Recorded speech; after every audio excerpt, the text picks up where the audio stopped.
Bonjour, bonsoir. Bandeko bisika nso bozoma ça dépend l'air na mboka bozali. Lelo tozali na émission olambela na biso ya bana poto. Biko lebele to monanité, tozongi lisusu. Lelo tokolamba mutu ataba. Mutu na biso ataba yango. Nakende na bouche si ba kateli nga yango.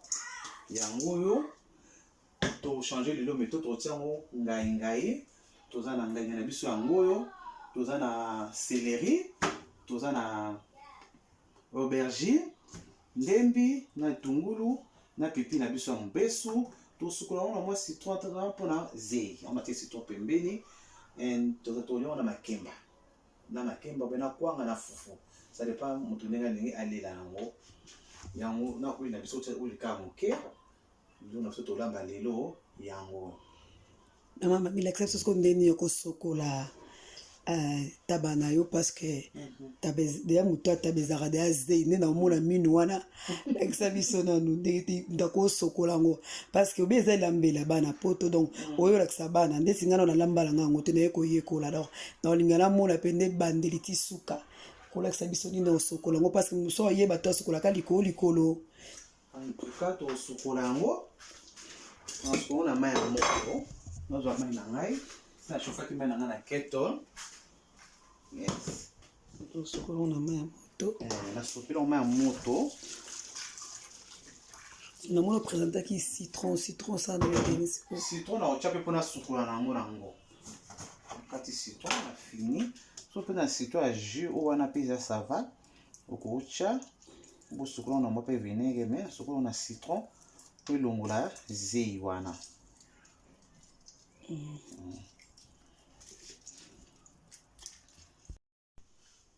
Awa nasi na sukuli tabananga bien penza na longoli misu ba minu na longona bongo za na kati na sukuli mo pena bien après na komi okata biloko na ngai na tokisango na ocha céleri na ngai na okata na cha na kati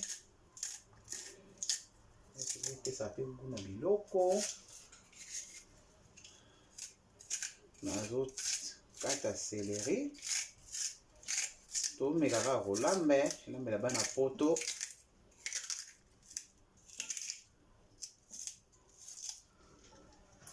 na ti o ndembi okata ndembi na ngai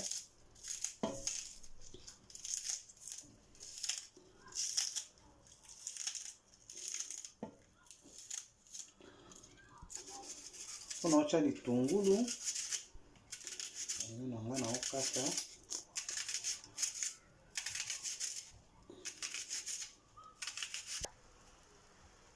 na kati matungulu na tie ndembi na tie céleri na tie na ai na biso ya mbuma frais na tie frais de riz na biso mibale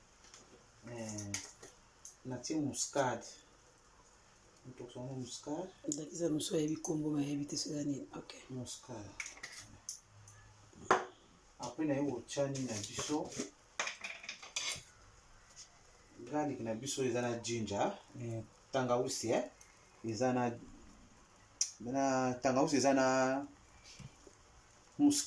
nani babenga ai pardon kiminga tangausi na biso eza na ai garlic yango yo na tie na biso ya kotia biloko saisonnement na biso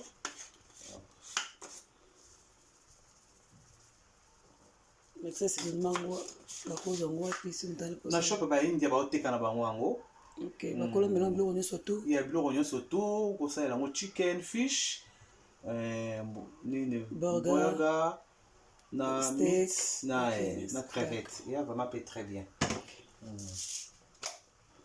na tie black pepper black pepper ya mbuma te na kuta mpe mbuma te za ya kotoka mo muke kaka lakisa black pepper kwa msuto to anglais baso éviter black pepper eza okay katika muke ici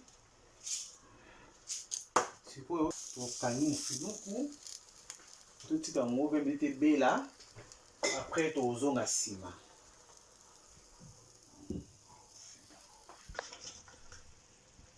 sikoyo taba na biso tobanda kotokisa yango oyo ekomi ready so tosala sauce yango se toki totiaki mwa mbongo ya suma moke ekota ye sikoyo ebeli tosala sikoyo sauce na biso sikoyo tosala sauce na biso totie mafuta na biso toza mafuta na biso ezwa moto après tozonga sauce sikoyo tosala sauce na biso ya motu na biso ya taba totie matungulu nelela natie mama boni mboka bon natie matungulu natie ndembi natie na céleri na biso na kati ça c'est pour sauce natie na poa ai na biso na kati sikoyo tosala sauce na biso ya biloko na biso tozotia tolomba moto ataba sere na biso rachal ayaki ya aye koparticipe na émission na biso olambi ya bana poto sikoyo totie tomate tosala sauce na biso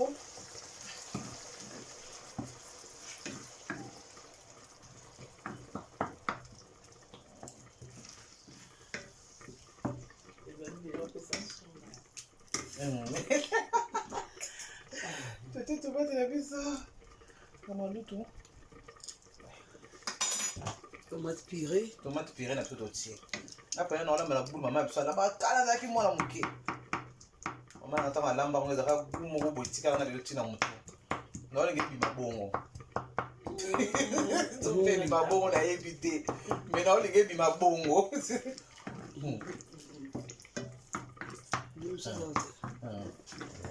oyo tobosaki ngangai na biso totokisa totokisa deja ngangai na biso etoka yango ezala na kati ya nini na biso totaba na biso yango oyo oyo totia kaka bisasa na kati jinja na biso eza na ai na biso na kati tanga ai totiaka muskade mwa moke na sauce totie poudre na biso oyo bayebi ya chicken powder yango na osalela na sauce na ngai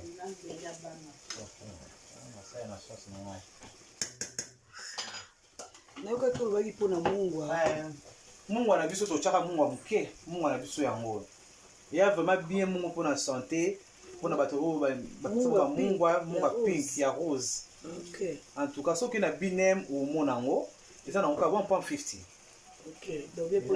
ya bien mpona bato attention eza vraiment bien mpo mungu eza mpena bien mpe te oyo vraiment eza bien mpenza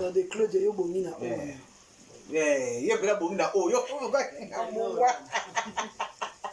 ye mpena bongi na yango totionga moke mpo eza vraiment bien toki na kuku betongo omona yango omona bapesa nini nango donc situation nango eza vraiment très bien oyo sauce na biso totie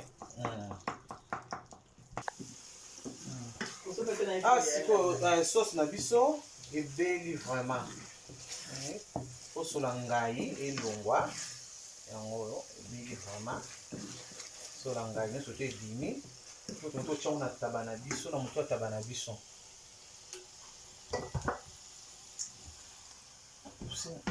moto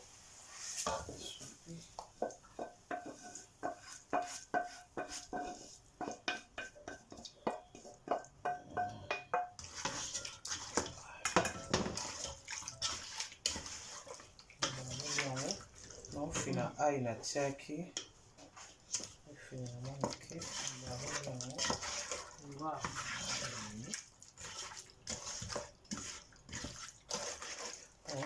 totiango pilipili na biso ya mbuma misato natie aubergine na kokati yango kaka totie aubergine na biso likolo ya milimba kaka tokotia ngai na biso tokokisaki yango oyo toti ngai na biso yango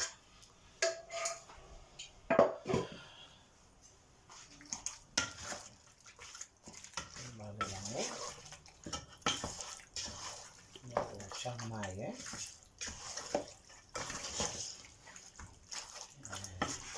wow. Me la pena otokate. On chima mwa moto.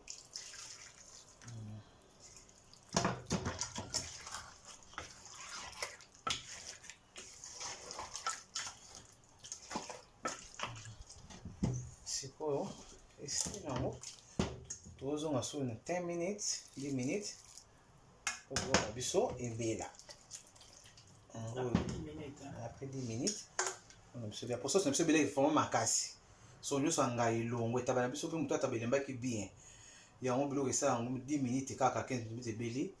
Tozon ni besa ba. OK. Bilo on a biso yango suka na kimbo. Mizo pesa ngo mona. Voilà. Wow. Balo lango. Wow. Pili ya mpuma ya biso yango.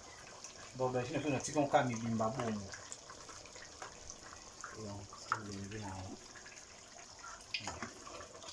On a vu ça, on a vu ça tabac, beli, yango. On est comme on voit. Mon écoute. Tout le monde a foufou na makemba.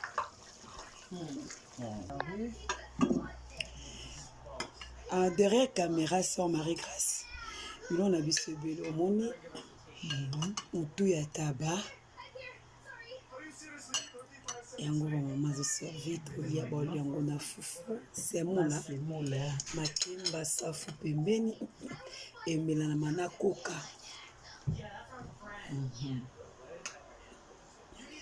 Na safu pembeni.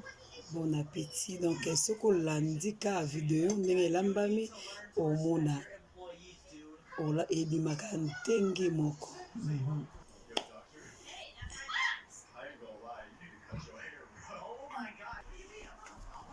Merci na bande nyonso to obolandaki biso bobosana ko s'abonner te massivement na Marie-Grâce Maluka Pimbo. Abonnez-vous massivement pour la prochaine vidéo. Bo raté te.